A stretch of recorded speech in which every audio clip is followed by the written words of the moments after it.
आपने कभी सोचा है मेरा चैनल फेसलेस क्यों है?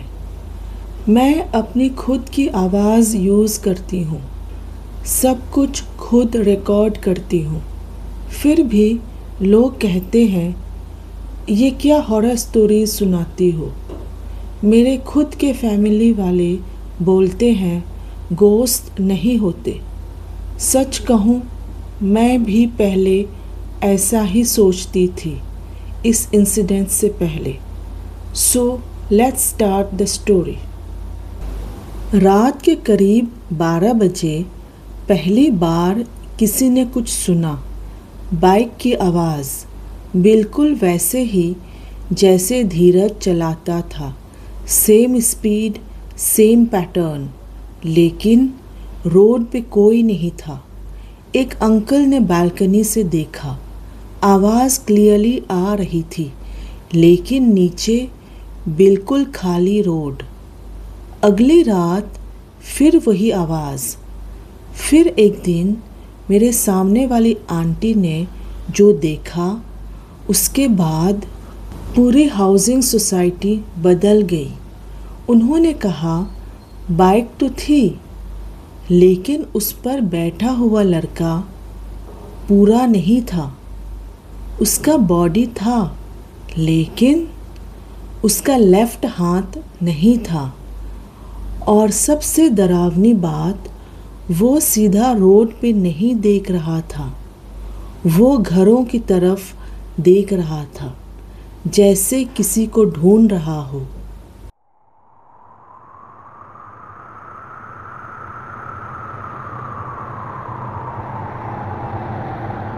ये एक रियल हॉरर स्टोरी है। ये कहानी है एक लड़के की जो मेरे घर के बिल्कुल सामने रहता था। मैं तब 10th में थी। उसका नाम धीरज। पढ़ाई में उसका मन नहीं लगता था, तो 12th के बाद उसके पेरेंट्स ने उसका एक मेटल वर्कशॉप खुलवा दिया। गेट्स, डोर्स, वेल्डिंग, और काम बहुत अच्छा चल रहा था। कुछ ही सालों में उसने अपना घर बना लिया। और उसकी एक वीकनेस थी, बाइक्स। हर रात 12 बजे के बाद जब रोड खाली होता था, वो फुल स्पीड में बाइक चलाता था। एक शाम करीब 7 बजे वो बर्थडे पार्टी के लिए जा रहा था। एक शार्प टर्न और सामने से एक 4x4 गाड़ी कंट्रोल से बाहर। दोनों स्पीड में थे। धीरज ने बचने की कोशिश की, लेकिन बाइक स्किड हो गई और नेक्स्ट सेकंड उसका लेफ्ट हाथ सीमेंट पिलर में फंस गया। और इम्पैक्ट इतना ज़्यादा था कि उसका हाथ शोल्डर से अलग हो गया। कार भी आगे जाके टकराई और उसमें बैठे 2 लोगों की वही डेथ हो गई, वही मौत हो गई। यही से कहानी शुरू होती है। धीरज को हॉस्पिटल ले जाया गया। 28 घंटे का ऑपरेशन। डॉक्टर्स ने उसका हाथ जोड़ दिया, लेकिन रात को वो कहता, मेरे बेड के ऊपर एक आदमी और एक औरत खड़े होते हैं। वो कहते हैं हम तुम्हारी वजह से मरे हैं, अब तुम्हें भी साथ ले जाएंगे। रोज़ रात चीख, डर, पसीना। फिर उसने बताया वो दोनों हस्बैंड वाइफ थे। कार में उस शाम लड़ाई, गुस्सा, और हस्बैंड ने गुस्से में गाड़ी को स्पीड में चलाया और एक्सीडेंट हो गया। लेकिन अब वो सिर्फ सपने में नहीं, उसे जागते हुए भी दिखते थे। रूम के कोने में, डोर के पास, कभी कभी उसके बिल्कुल ऊपर। और एक ही लाइन, तुम नहीं बचोगे। धीरज का बॉडी रिकवर कर रहा था, लेकिन उसका माइंड हार रहा था। और फिर 1 महीने बाद एक रात सब कुछ शांत हो गया। सुबह धीरज मर चुका था। सब ने कहा ट्रॉमा, स्टोरी ख़त्म। लेकिन ये बस शुरुआत थी।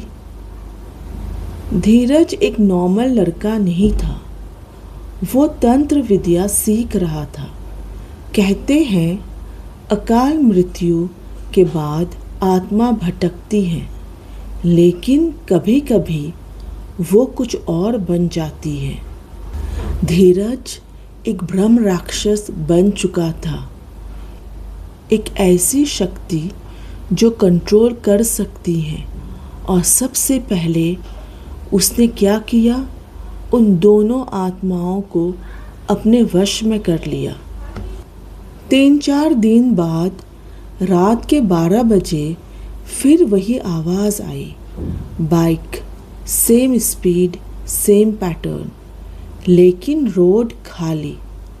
और इस बार लोगों ने देखा बिना हाथ का राइडर।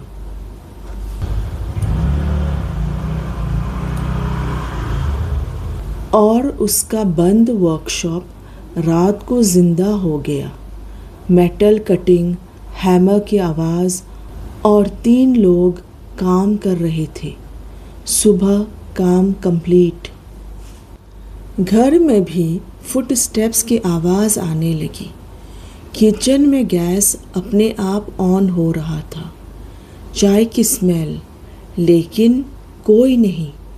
एक रात उसके पापा ने की होल से देखा।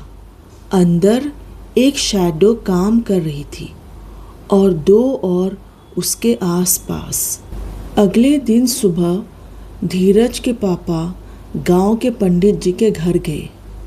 पंडित जी आए, मंत्र शुरू हुआ। फिर वो रुक गए।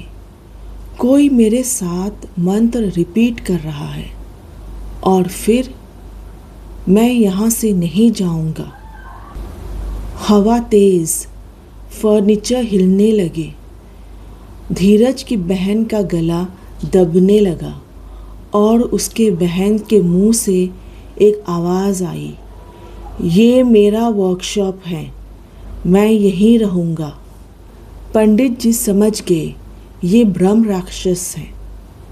फिर अचानक धड़ाम, पंडित जी हवा में उछल गए, ज़मीन पर ज़ोर से गिरे। चले जाओ वरना मारे जाओगे। वो भाग गए और कुछ दिनों बाद उनकी मौत हो गई।